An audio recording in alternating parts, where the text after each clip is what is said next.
Merci beaucoup de me passer, de donner la parole. Mais je voulais savoir, cette histoire de coup de fil là, à Soro, Ouattara Soro là, c'est vraiment, enfin, je comprends pas. J'entends poisson d'avril, enfin, il y a quelque chose qui m'échappe là. C'est poisson d'avril ou bien c'est réel? Parce que je vois que il y a beaucoup de journaux qui ont repris. Je viens de voir passer, comment on appelle, sur une chaîne de télévision là, cette info.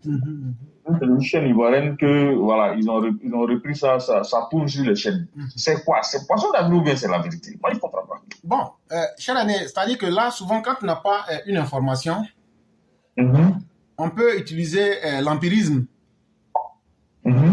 Simplement, quand on regarde aujourd'hui, le 27, ils ont attaqué. Est-ce que de vous à moi, vous pouvez disculper Sorogium dans ces attaques? Ça m'étonnerait. Ok. Et on nous dit que le 29, il a appelé. Est-ce qu'il n'a pas appelé parce que le plan a échoué? Est-ce qu'il n'a pas appelé parce que là où c'est arrivé, ça dépasse maintenant la compétence de ceux qu'il a fait venir sur le terrain? En fait, ils sont dans des jeux. Sorogium, il l'a dit que ce combat, même si ça doit lui coûter sa vie, il ira jusqu'au bout, même s'il doit aller seul. Et c'est dans cette posture-là qu'il est. Aujourd'hui, il a acculé. Parce qu'un homme politique, c'est comme sur un terrain de jeu. Est-ce qu'on peut connaître ton talent si tu n'es pas sur le terrain? Quand tu passes, Non. quand tu vas en vadrouille depuis 2019, que tout le monde est en train d'occuper le terrain politique, mais ça met de la pression sur toi. Et qu'est-ce qu'il faut? Il faut essayer d'attaquer le pays. Avec des malheureux. Et comme cette stratégie n'a pas marché, mais ces gens ont dû lui dire, frère, tu nous as mis dans une histoire qui nous dépasse. Sinon, M. Koulibaly, de vous à moi, si ces gens avaient réussi leur tentative, vous croyez que qui aurait fait le premier, qui aurait parlé en premier en termes de communiqué? Ah, en tout cas, c'est eux, hein? Si la Côte d'Ivoire était rentrée en territoire burkinabé, est-ce que ces personnes se seraient tues? Pas du tout. Mais or, est-ce qu'il y a eu incident, mais il n'y a pas eu incident? Bien sûr. Ok. Donc, s'il y a eu incident, pourquoi ils ne veulent pas parler? C'est parce que la réaction de la partie ivoirienne a dépassé comment on appelle, leurs attentes. Et je ne l'ai pas caché. Depuis le 24 mars 2024, on savait. Seulement qu'on ne dit pas tout au grand jour. Ah, donc comme il a échoué dans ça maintenant, il faut faire semblant de demander pardon. Jamais.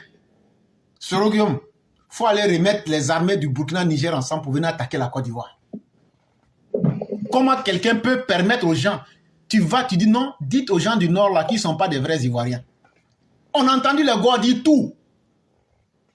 Mais les propos que les Maliens, les Burkinabés ont tenus dans les derniers jours de la CAN vis-à-vis des Ivoiriens du Nord, cher aîné, quand vous écoutez, c'est choquant. Mais est-ce que si ce n'est pas quelqu'un qui est du Nord qui leur a dit certaines choses là, eux peuvent savoir et dire ça? Quand Bon, même. franchement, personnellement, franchement, ces propos-là, ça m'a beaucoup choqué quand même. Hein. Voilà. Bon, comme moi, je suis quelqu'un, ceux qui me connaissent en privé savent que moi, j'ai tout me glisse sur la peau. C'est-à-dire que pour ça, là, vraiment, Dieu m'a fait une grâce, quoi. Moi, tu peux me faire mal, tu peux me dire des méchancetés, mais je me ressaisis toujours. Je ne reste pas longtemps dans l'émotion. Et je cherche toujours à savoir qu'est-ce qu'il faut faire pour pouvoir surmonter. C'est tout. Bon, moi, je vais te dire, hein, de toi à moi, hein. Moi, j'ai parlé, quand je vais rentrer à la maison, j'ai parlé avec un grand frère qui est très introduit d'une certaine façon aussi, qui prie beaucoup pour la Côte d'Ivoire en toute sincérité. Hein. Quand il dit prière, la vraie prière, lui-même, il passe son temps à prier pour la Côte d'Ivoire. Pour que, justement, si tu veux, le même combat que nous on fait, mais lui le fait sur le plan de la prière. C'est son travail. Et on a échangé. Il me dit non, que oui, c'est vrai, le petit, que vraiment, que tu es carrément là, quoi. Bon, il m'a dit en Djoula, qu'est-ce là. Ça veut dire que il s'en sort pas, il n'arrive pas, il n'y a pas de solution pour lui. Il n'a qu'à aller chercher des nouveaux moyens. Il n'a qu'à aller chercher des nouveaux moyens. Il ne peut pas d'essai. Il n'a qu'à aller chercher encore, il va revenir. Non, je viens. Maintenant, moi, je leur ai répondu, je dis, grand frère, depuis avant qu'on va arriver en 2010. Depuis 2007, 2008, jusqu'à 2009, j'ai été le premier à dire que je n'ai pas confiance en Soro. Si j'ai dit ou je n'ai pas dit, petit frère, tu as dit. J'ai dit, mon grand frère, tout ce que j'ai dit, depuis que tu me... Oui. La première personne qui m'a dit que, Soro là, j'ai fait parler avec la personne. Il dit, hey, il faut quitter dans ça. C'était vers les 2017 là. Exactement comme ce que vous êtes en train de dire, comme si on se connaissait. Oui. Moi, je lui ai dit, lui, là, il ne va pas changer. Moi, il ne peut pas changer. Parce que c'est un logiciel qu'il a. Il ne peut pas changer son logiciel. Il ne peut pas. Je lui ai dit, mes grands frères, est-ce que toi, tu trouves normal quelqu'un, les conditions dans lesquelles il est devenu Premier ministre, une première fois sous Gbagbo, ensuite il est devenu Premier ministre sous Ouattara. J'ai failli dire fouille. Pour dire que vraiment Ouattara, il a un destin, les gens se fatiguent. Vous n'allez pas pouvoir enlever Dieu là du pouvoir. C'était juste une parenthèse. J'ai dit, si comment on appelle ça, ce jeune homme-là, il était dans de bonnes conditions. De Premier ministre, ministre de la Défense, il est devenu président de l'Assemblée nationale. Ouattara a forcé les gens, il n'avait même pas, il remplissait même pas les conditions. Par condition d'âge. Ouattara a forcé les gens, ils l'ont mis. Mais il y a une récompense qui peut dépasser ça. Quand on dit on ne l'a pas récompensé là, la récompense peut dépasser ça. Président de l'Assemblée nationale, tu n'as même pas encore 40 ans. En plus de cela, tu as besoin de prendre 3 milliards à ta disposition, sans compter que tu es nourri, blanchi, tout. Mais mon frère, tu t'assois et puis le pouvoir vient te trouver où tu es assis. Toi, tu préfères laisser ça, sortir du pays, payer des gens, ils n'ont qu'à insulter le vieux. Et puis maintenant, toi, tu as fait des tentatives de venir prendre le pouvoir. D'abord même, le document sonore qui a circulé à l'époque en 2019, il disait quoi dans le document sonore? J'ai la télécommande. Il suffit d'appuyer. Parce qu'il était convaincu qu'il était le bureaucrate qui, en fait, je pense qu'il s'est surestimé. Il a sous-estimé Alassane Ouattara. Il a sous-estimé le président. Il a estimé que c'est lui qui l'avait installé, que lui, il avait phagocyté, puisqu'il était président comment on appelle, chef de la rébellion, et puis il était ministre de la Défense. Donc, il pensait que, parce qu'il est dans une logique de déstabilisation. Donc, il avait déjà préparé son coup en faisant tout ça là. Parce que les tonnes d'armes qu'on allait découvrir sur ce coup-là, si ce n'était pas prémédité, comment il peut cacher des armes là-bas? Et à l'époque, quand l'ONU avait fait un rapport dessus, il a nié. Donc, quand tu regardes le cheminement du jeune homme, tu regardes tout ce qu'il a mis en place, tout ce qu'il a mûri, tout ce qu'il a fait, jusqu'à dernièrement 2020, parce que l'opposition aujourd'hui, là, moi je te dirais, les Gore, le PDC, tout ça, tout ce qu'ils ont fait en 2020, c'est juste Soro Gueye Mikote. Sans Soro Gueye, ils n'avaient jamais fait de l'obéissance civile. Ils ont tellement cru à ça que les Mabri Touakeuses, tout ça, ont préféré quitter le RNDP pour aller les rejoindre. Ils étaient convaincus qu'ils allaient renverser Alassane Ouattara. Et c'est pour ça que Soro s'est permis de faire ces sorties de gens ceux dont tu as parlé plusieurs fois, qui nous a tous blessés. Et qui continuent de blesser les gens. Moi, je connais beaucoup de personnes qui ont dit, bon, c'est le dernier élément que Soro a posé, acte que Soro a.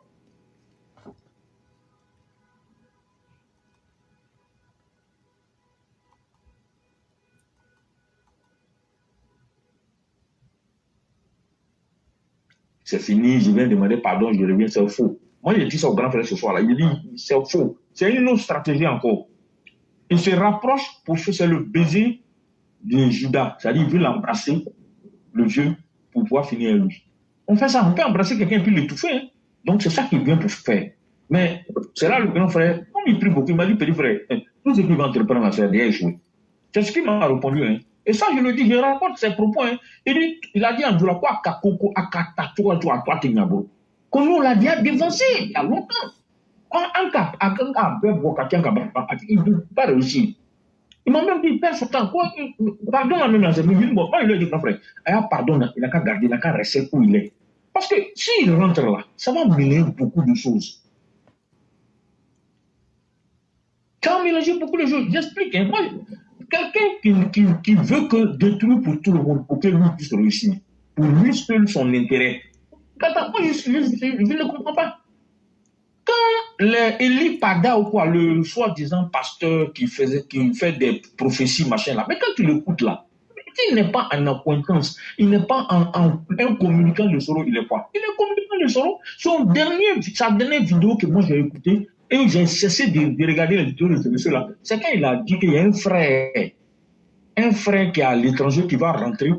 Quand il a parlé, il a décrit Soro dans ses propos sans dire son nom. J'ai dit à quelqu'un, j'ai dit, bon, lui là, c'est un communicant de Soro. C'est-à-dire, Soro, ce que Soro a projeté là. Tu l'as dit plusieurs fois, hein, même aujourd'hui, tu es revenu dessus.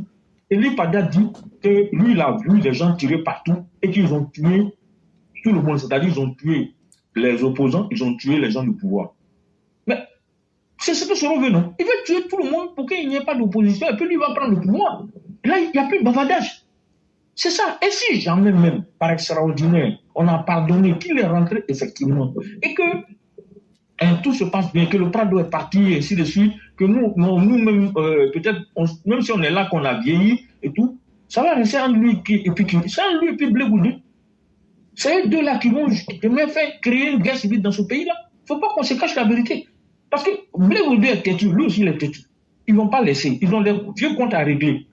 Même s'ils s'entendent un moment, mais il y aura toujours cette discorde-là, parce que personne ne va laisser le champ à l'autre. Mais on peut pas, le pays ne peut pas être, pour rien au monde, des gens qui n'ont jamais travaillé dans leur vie. En fait, c'est ça. Toi, tu te cherches, moi, je me cherche. Eux là, ils ne se sont pas cherchés, ils ont fait politique. Ils ont marché sur un chemin qui n'est pas noble du tout, parce que les politiciens ivoiriens là, c'est des pyromanes.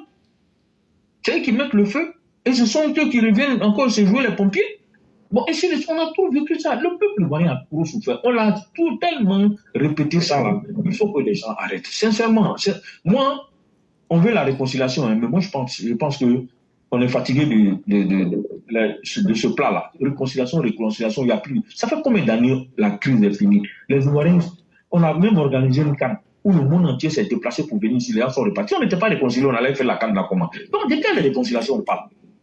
On pourra, même dans une famille, les enfants d'une même famille, là, on ne peut jamais avoir des points de vue communs sur un sujet, donc on ne peut jamais être en accord parfait, c'est pas possible.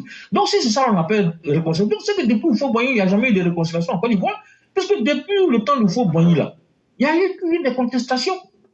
Mais ce n'est pas pour autant qu'on disait qu'on n'est pas réconcilié, on n'est pas réconcilié. Quelle réconciliation on doit faire maintenant?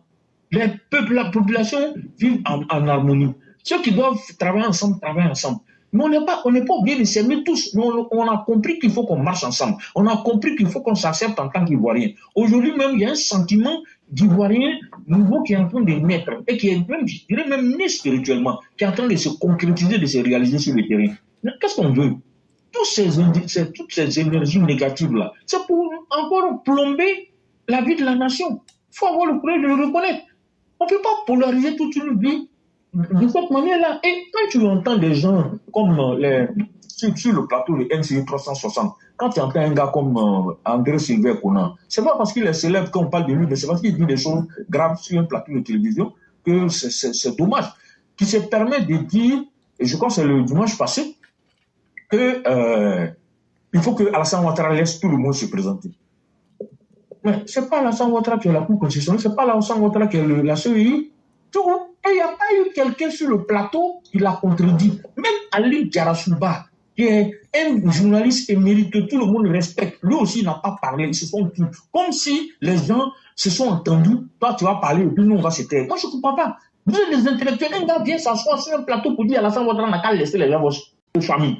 Et puis, on continue. Rien ne s'est passé, circuler, on arrive. Non, c'est pas. Moi, je trouve que c'est cynique et c'est méchant.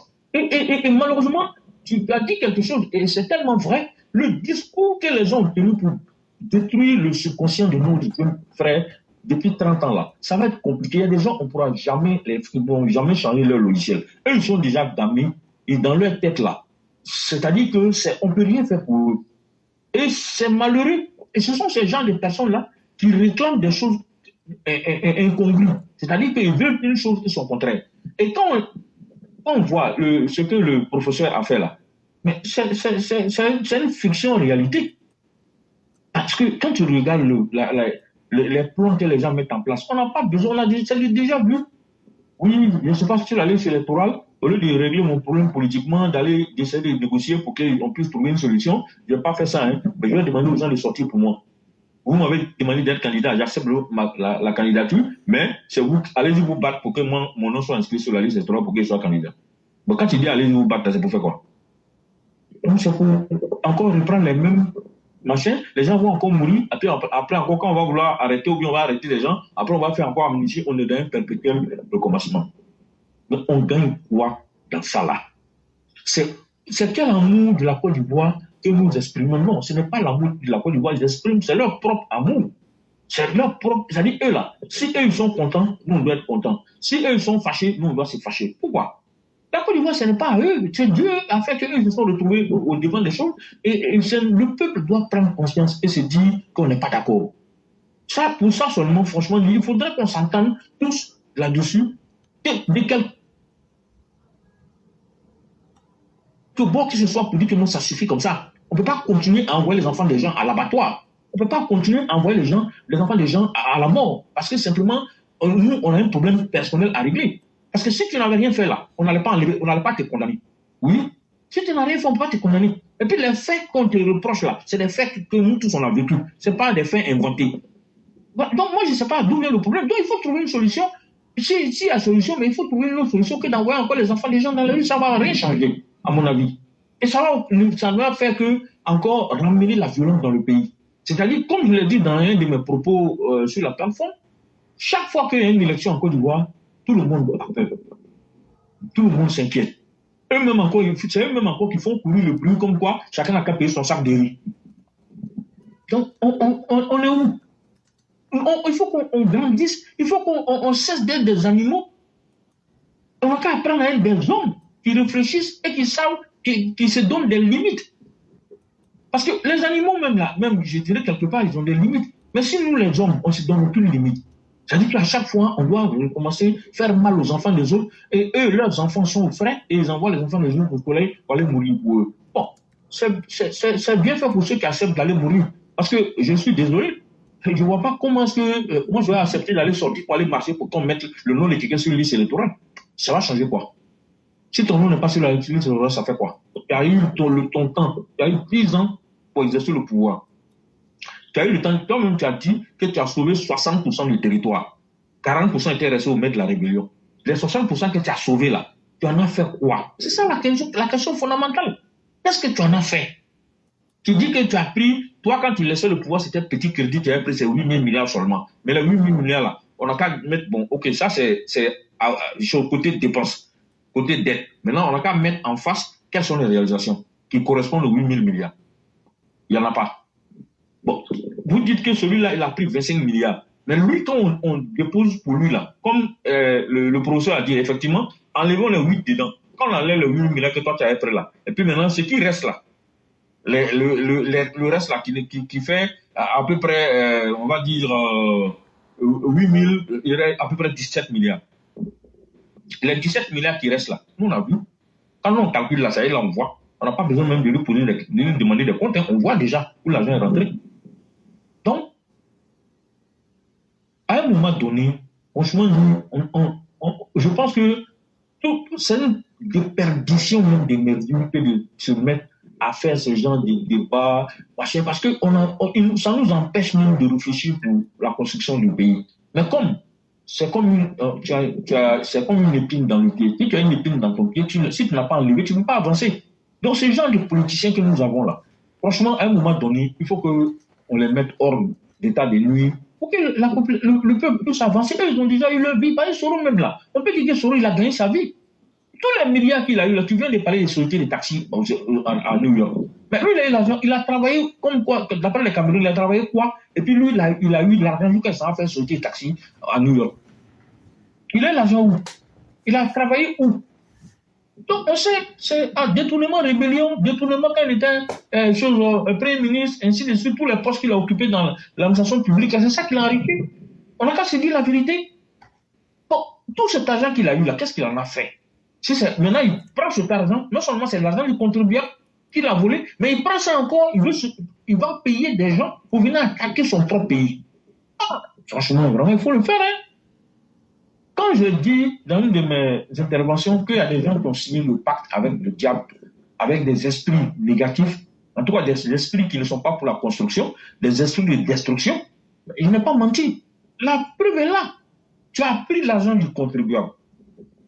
Tu ne réalises pas des sociétés, tu ne crées pas des sociétés, des entreprises pour pouvoir employer le contribuable et les citoyens, mais tu vas payer une armée étrangère. D'abord, tu as essayé national, ça n'a pas pris. Tu veux payer mais une armée étrangère pour venir attaquer ton propre pays. Franchement, il faut le faire. Hein? Rien que parce que toi, tu veux être président. Toi, tu veux t'asseoir sur le fauteuil présidentiel. On n'a qu'à dire que toi aussi, tu as été président un jour. Mais franchement, moi, je ne sais pas si ce simple plaisir-là, simplement, est suffisant pour qu'on veuille faire autant de morts, pour qu'on fasse autant de dégâts. Tu aurais pu ne même pas t'entendre, Ouattara. Dire que non, je ne suis pas d'accord, c'est pratique, tout le reste, sortir et ne pas faire tout ce boucan-là, faire la politique de façon saine. Peut-être que ça allait même te donner de la cote. Ça pourrait te permettre de te refaire politiquement, même peut-être, si tu avais un discours correct. Mais depuis qu'on est ici, là, depuis quand je ne connais pas le projet de société de Gbagbo, je ne connais pas le projet de société de Soro. Le seul projet qu'ils ont, ils veulent le pouvoir. C'est ça qui est leur projet. Ils n'ont pas d'autres projets. Ils ne disent pas, je vais construire pont, je vais construire route, je vais construire usine, je vais construire école, je vais construire collège ou université. Et leur projet là, donnez-moi le fauteuil présidentiel. Parce que c'est moi qui ai droit à ça. Mais moi qui suis en train de parler là, qui vous a dit que moi aussi je ne veux pas être président? Toi, éclaireur, tu es en train de parler là, qui a dit que toi aussi tu ne veux pas être président? On veut tous être président de la République. Mais on est conscient que si les conditions pour avoir quelque chose ne sont pas réunies, si tu forces, forcément tu vas faire des dégâts. Ou bien tu vas toi-même t'auto-détruire. Mais nous, on aurait aimé qu'ils s'auto-détruisent que de causer des dégâts collatéraux sur les enfants des pauvres qui manipulent. Parce que beaucoup d'hommes se laissent manipuler. Quand tu discutes avec des gens, pourquoi Soro est contre Ouattara? Non, Ouattara n'a pas été gentil. Il a aidé Ouattara à arriver au pouvoir, à payer en monnaie de 5 000. La première personne qui m'a dit ça un jour en face, je lui ai répondu, mais pourquoi tu dis que Ouattara n'a pas été reconnaissant envers Soro là? Excuse-moi, hein. Supposons même que ce soit vrai que c'est Soro qui a mis Ouattara au pouvoir. Je dis bien supposons, hein, parce que nous on a voté en 2017. Donc, c'est pas Soro forcément c'est la population qui a voté Ouattara. Et Ouattara a pris le pouvoir. Et Ouattara a gagné les élections. Et Gbagbo n'a pas voulu donner le pouvoir. Et les Français ont aidé à déloger Gbagbo pour qu'on l'arrête Gbagbo. Sinon, la rébellion ne pouvait rien faire pour enlever Gbagbo. Parce que Gbagbo était surarmé. Gbagbo était mieux organisé. Gbagbo s'était préparé pour cette phase ultime. Et les gens ne pouvaient rien lui faire. Et finalement, même, il pouvait, à la longue, il risquait de prendre le risque. Bon, on sait tout ça. Mais, ok, on va considérer malgré tout que c'est Soro qui l'a aidé. Mais le fait qu'il ait permis à Soro d'être Premier ministre, d'être président de l'Assemblée nationale, ce n'est pas suffisamment payé. Il faut que lui s'élève pour que Soro vienne prendre son fauteuil. C'est là que vous allez considérer qu'il a été reconnaissant vis-à-vis de Soro. Je dis non, moi je dis, mais est-ce que vous vous écoutez quand vous parlez? Est-ce que vous vous rendez compte de la gravité, de l'énormité de vos propos? Le fauteuil présidentiel, ce n'est pas l'héritage du papa de quelqu'un. On est dans une république, ce n'est pas un royaume pour dire que non, comme c'était mon père qui était là, ou bien c'est la course à la succession, moi je vais m'asseoir sur le fauteuil. Donc franchement, moi j'avais voulu aborder d'autres sujets, mais il fait tard, et puis bon, on aura l'occasion d'en parler peut-être au cours de la semaine. Moi, c'est des problèmes de société, les histoires de café cacao, les histoires de le frère qui a intervenu au début là, qui a parlé de la route Kanawole, route tout ça. Moi, et le frère Adama qui est intervenu a vraiment bien situé les problématiques. Je pense qu'il y a un problème de contrôle. Ça, c'est mon point de vue. Il y a un problème de contrôle a posteriori. Même contrôle parce que normalement, quand on fait ce genre de route, ils sont obligés de prendre ce qu'on appelle un contrat d'assurance. Tous les chantiers. J'explique ça rapidement pour qu'on comprenne que les gens n'ont pas fait ce qu'ils... Sur le papier, tous les contrôles sont là. Donc, quand on les oblige, hein, ça est généralement dans le cahier des charges. Sur le volet assurance, on les oblige à prendre ce qu'on appelle une tour de chantier. Assurance tour de chantier. Quand ils prennent l'assurance tour de chantier, l'assureur vérifie une chose. Est-ce qu'il y a un bureau de contrôle? Eux, ils donnent le nom d'un bureau de contrôle. Généralement, pour ces gens pour la route là, c'est le bureau, le net qui, je pense, fait le contrôle a priori et a posteriori. Mais il peut avoir même un bureau de contrôle souvent étranger, hein. C'est-à-dire, pardon, privé. Et il y a des bureaux de contrôle en Côte d'Ivoire ici. Il y a notamment Bureau Veritas, il y a également Socotec, tout ça qui peut faire certaines vérifications. Donc, pendant que le chantier est en cours, on fait des vérifications à mi-parcours. Quand on fait une étape, on vient pour vérifier les matériaux, tout ça, ainsi de suite. C'est à ce niveau-là que ça pêche. Ceux qui sont venus contrôler la CEI qui devaient dire que non, les matériaux ou les normes de construction ne sont pas respectés. Parce que il y a des normes de calcul techniques, ainsi de suite. Ça veut dire qu'ils n'ont pas fait leur travail. Donc, quelque part, bon, franchement, on se connaît dans ce pays-là. Hein. Est-ce qu'il n'y a pas eu la corruption n'est pas passée par là? C'est ça la vérité. Et après, quand on fait ce qu'on appelle la réception des travaux, il y a un PV de réception. Et il y a un rapport qu'on fait. D'abord, quand ça commence, il y a un rapport qu'on fait qu'on appelle la RD0. C'est le nom technique du rapport qu'on appelle la RD0. Et à la fin des travaux, on fait le rapport de fin des travaux. Et on fait un PV de réception des travaux. Mais pour faire tout ça là, ça nécessite qu'il y ait un certain nombre il y a plusieurs intervenants sur le marché qui sont assurés. Mais on n'assure pas la bonne fin des travaux. C'est-à-dire, on n'assure pas le fait que tu as mal fait, c'est-à-dire les malfaçons. Non, on n'assure pas ça. On assure tout ce qui est accidentel. Que le niveau du goudron ne soit pas bon, qu'il y ait des trous 3 mois après, ça c'est la malfaçon. L'assureur n'assure pas ça. Donc je suis en train de déjà dégager le côté des assureurs. On ne peut pas aller chercher les assureurs là-bas, de ce côté-là. Il faut plutôt voir du côté des politiciens. Parce que le ministère des Infrastructures, il y a quelqu'un qui a dit qu'il a arrêté un certain nombre de travaux. Moi je suis d'accord. Hein. Moi j'ai l'impression qu'Amédée là, il est un peu dépassé. Ça c'est mon point de vue. Hein. Que Dieu me pardonne, je n'ai rien contre lui. Hein. Moi je n'ai rien contre lui. Mais j'avoue que je ne suis pas très satisfait de certaines choses. Il y a une route, je vais prendre des photos pour te montrer un jour. Il y a une route qui est vers chez moi, quelque part. Cette route-là, quand il pleut, qu'est-ce qu'ils ont fait? C'est incroyable, hein? La route se trouve en bas. Les routes secondaires sont en haut. Donc quand il pleut, l'eau ramasse le sable pour descendre sur le goudron. Donc, ils ont goudronné certaines routes périphériques et puis ils ont laissé d'autres. Moi, je ne crois pas que dans le budget, là, on n'a pas prévu de goudronner tout ça. Je ne crois pas. Parce que je ne peux pas comprendre qu'on goudronne certaines routes périphériques qui sont en pente, sachant bien que celles qui ne seront pas goudronnées vont ramasser le sable quand il va pleuvoir pour venir mettre sur le goudron. Donc, ce qui se passe, c'est que chaque fois qu'il pleut, non seulement l'eau de ruissellement vient avec le sable sur le goudron, mais quand la pluie cesse, il faut qu'on vienne ramasser le sable qui est sur le goudron. À la longue, ça va gâter le goudron. Donc, quand tu regardes ce goudron-là, c'est un goudron qui a été fait il n'y a pas longtemps, mais déjà, il a commencé à prendre un coup de vieux. Et il y a plusieurs petits cas comme ça, dans Abidjan, là, qui font que les infrastructures qu'on fait, ça ne dure pas. Il a fallu Belgré Mambé pour venir mettre la pression pour qu'on puisse avancer sur certains travaux, sinon on n'allait jamais avancer. Et je crois que celui qui a intervenu a dit que la route de Kanawolo, Korogola, c'est chose, comment on appelle, c'est avant la canne que c'est fini. Mais c'est parce que Belgré Mambé a mis pression. Ils ont fait ça, chap, terminé. Et puis, pour que les gens puissent circuler. Si Belgré Mambé n'était pas venu, peut-être que cette route n'aurait jamais été terminée même. Puisque les travaux ont commencé il y a très longtemps. C'est une route que moi je connais. Ce n'est pas la première fois. Le goudron avait été déjà mis sur cette route. C'était un bon goudron. Donc, c'est une réflexion. On ne va pas continuer à refaire les routes quand même.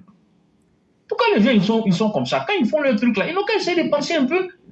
Vous grignotez sur les machines, on peut comprendre. Mais vous ne pouvez pas grignoter jusqu'à tout prendre et nous fournir un travail vraiment, je ne sais pas comment dire ça, un travail bâclé.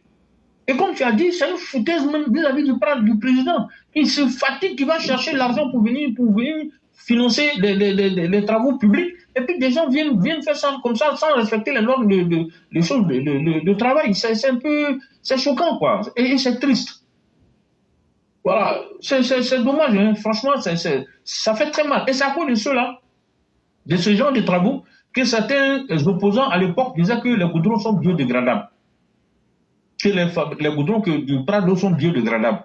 Il a fallu qu'il tape du poing sur la table pour que, après ça, c'était au début de son mandat, que les gens maintenant ont commencé à faire du bon goudron. Mais il y a certains secteurs où les gens, peut-être parce que les gens n'ont pas surveillé correctement, mais il y a du mauvais travail qui est fait. Et ça, dans ce domaine-là, quand tu fais mauvais travail, là, ça te rattrape. Ça ne dure même pas. C'est-à-dire que si le travail n'a pas été bien fait, en très peu de temps, on se rend compte, dès qu'il commence à pleuvoir, le premier tour nid de poule commence et puis ça ne fait que s'agrandir.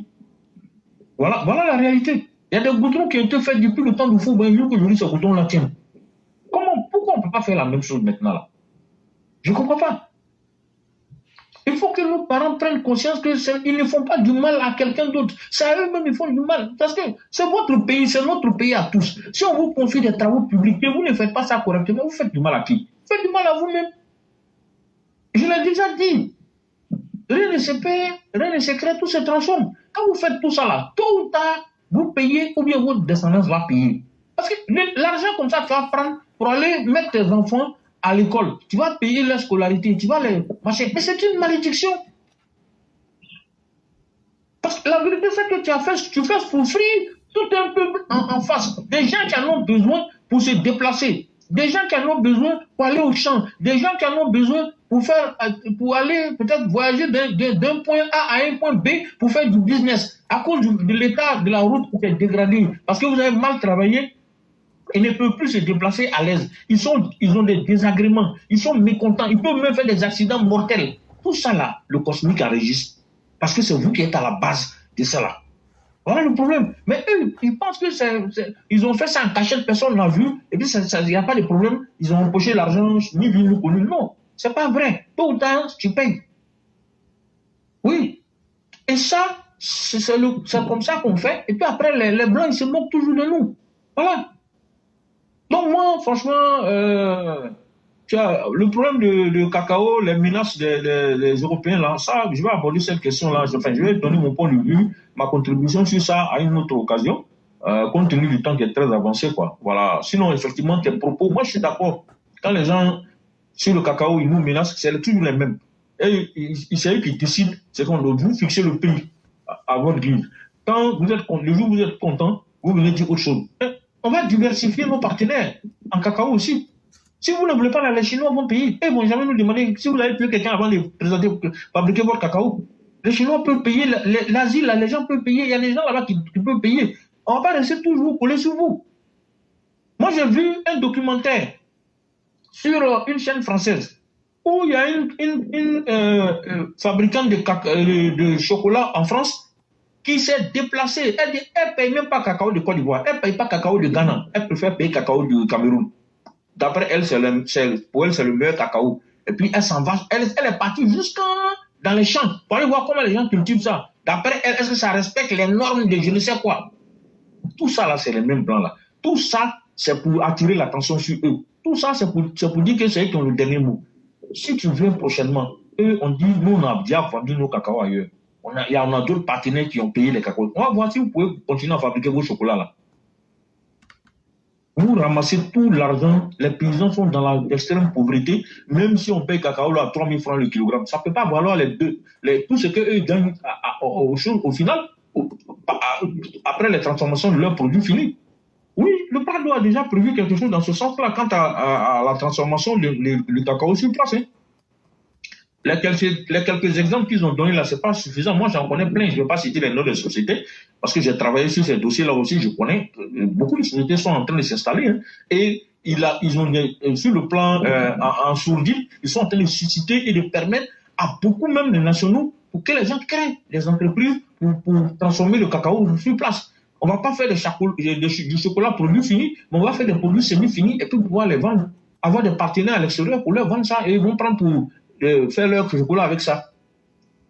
Ce que tu as dit là, qui est vrai, c'est qu'on a déjà remarqué, c'est rare de trouver aujourd'hui une barre de chocolat à 100% cacao. Il y a d'autres composants qu'ils mettent dedans. Et ça va développer beaucoup d'autres maladies chez eux là-bas. Ils savent, ils font exprès. Au nom du profit, ils ont permis des choses, mais ils savent qu'à la longue, là, ça va développer des maladies là-bas, des cancers et ainsi de suite. Ils savent. Mais ils font exprès. Ils pensent qu'ils font du mal aux pauvres paysans, mais ils se font du mal à eux-mêmes. Voilà. Si nous, la pauvreté nous a pas tué jusqu'aujourd'hui, là, c'est que tôt ou tard, là, on va s'en sortir. Et tu as dit quelque chose qui est très vrai. L'Europe, l'Occident ne sait pas qu'ils sont en train de perdre le pouvoir, qu'ils sont en train de finir, que leur pouvoir, leur capacité de nuisance là est en train de finir. Ils ne savent pas. On dirait qu'il ne faut pas attention à ça. Ils pensent que les choses vont continuer ad vitam aeternam. Non. Ils n'ont pas toujours eu la domination sur le monde. De la même manière qu'ils n'ont pas toujours eu la domination sur le monde, le pouvoir va aller en Asie. Et donc, à demander, de toute façon, les Chinois sont là. Et ça va quitter en Asie un jour, ça va revenir en Afrique. Hein. C'est clair. Le pouvoir a commencé en Afrique, ça va revenir en Afrique. Oui, les Africains vont maîtriser le monde à un moment donné. Nous, on ne sera pas là. Mais nos enfants et nos enfants, ça va arriver. Le moment viendra. Mais ce qui se tranquillise, qui ne se presse pas, ça va venir. Donc, là, je vais m'arrêter là. Merci beaucoup. Merci infiniment, cher René.